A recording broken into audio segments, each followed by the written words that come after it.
family. Welcome to day nine of this battle against large B-cell aggressive lymphoma and the R-EPOCH treatment. Let's get into status. All right, we're going to start with eating, as we always do. Nausea is always there. For those of you who knew me when I was pregnant, both times, I spent all 9 months being nauseous, and I suspect that will be this experience as well. The nausea, as I mentioned yesterday, I've been able to mitigate with my eating habits. Small bites here and there, distributed throughout the day, stay hydrated. So we're mitigating. I haven't taken any medication for nausea in the last 24 hours. Mouth pain, it seems to be holding steady. It's still there. The mouthwash does help. I'm only taking it at night, but if I have the opportunity to take it during the day, I'm going to try and do a midday one as well. Haven't done that yet. And then I've added one category to eating, which is weight. Weight was an issue for me the last time I was on chemo many years ago. So I just wanted to add it to this kind of statusing. And the report is that when I came home from the hospital on, I guess a week ago Sunday, I was about 2 kilos heavier than when I left the home on Monday, the prior Monday. And what I found was within about 48 hours, my weight came back down to the Monday weight. So my suspicion is that those 2 kilos were mostly fluid or the prednisone and whatever else I was on, and then kind of washed out of the system and the weight came down. So my weight status right now is that my weight still today remains the same, give or take half a kilo, as the weight that I had the Monday I went into the hospital. So I'm calling that a win. I'm maintaining my weight. I'm not gaining, but I am maintaining. So I'm pleased with that. Sleep was excellent again. I slept 9 hours and 46 minutes according to my Fitbit. I know that I woke up in the morning a bit.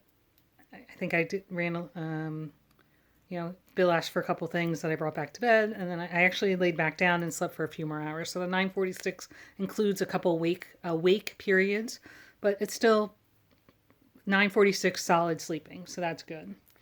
No naps today. I think that was it on sleep. Chemo symptoms. I'd say I seem to be coming to kind of my new baseline. They're there. They're underlying. I can feel them. They're not overwhelming me. The last several days, I think I said that I felt a little less miserable than the day before. I think now I'm just coming into the new baseline. I'm going to have to just kind of get used to, this is my new normal. I'm going to feel like this. I do exhaust if I stand for too long or try to do too much activity, but I'm just kind of listening to my body, sitting as I need to sit, lay down as I need to lay down. Chemo brain, as you all know, is real.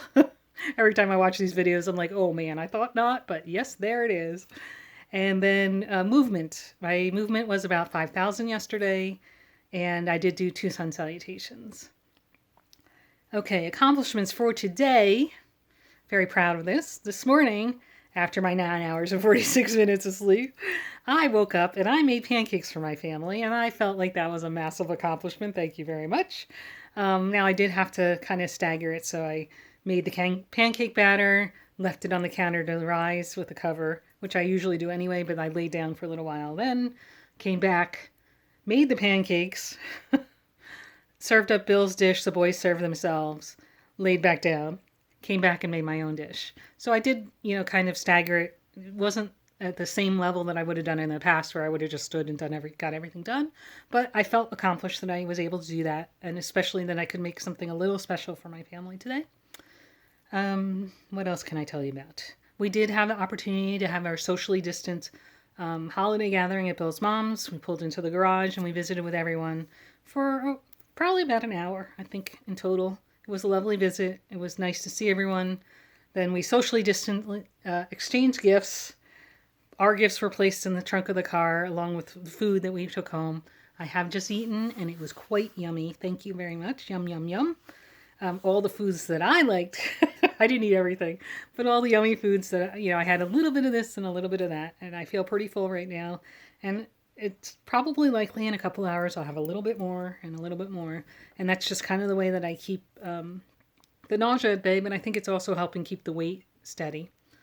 I can't really sit down and have a massive meal.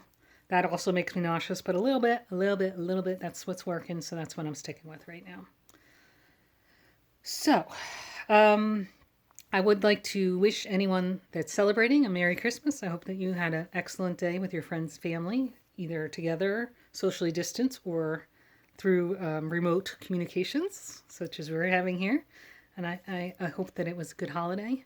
And I hope that coming into 2021 here for the last week or so of the year, that you have an opportunity to recharge and replenish yourself and get ready for the new year. Okay, one moment to talk about mom guilt. Well, maybe 2 moments.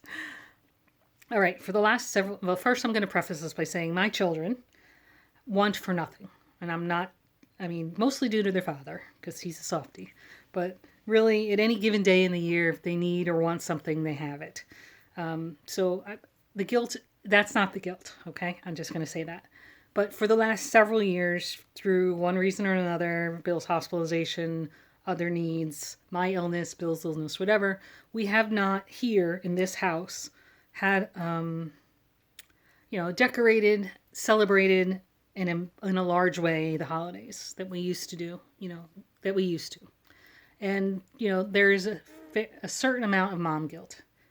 Now, obviously this year my focus is on internally, on healing and just general warrior status. I need a lot of energy to really get at this thing, right? And I think that they certainly would like me to focus on that. And let me just be clear, nobody is asking for more holidays here. And in the last several years, we've depended heavily, at least I have, on close friends and family who do celebrate the holidays to give them that holiday feeling. And I think part of the mom guilt is that with COVID, we can't really do that as much. Sitting in the garage is not the same thing as sitting in grandma's house with the trees and the decorations and the crazy, grandma's house will rival any Christmas tour you could go on. I'm just saying that right now. She's all out there, with the trains and the Christmas village and valances and you name it, grandma has it. And it's fabulous. It's beautiful. She starts the day after Thanksgiving and it is beautiful. But they don't get that experience here. In any case, that's the mom guilt, that I'm unable or have not been focused on that in the last several years.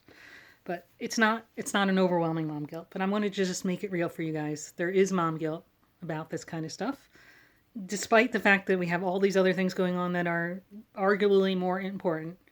There is that feeling sometimes. All right, so just making it real. That was it.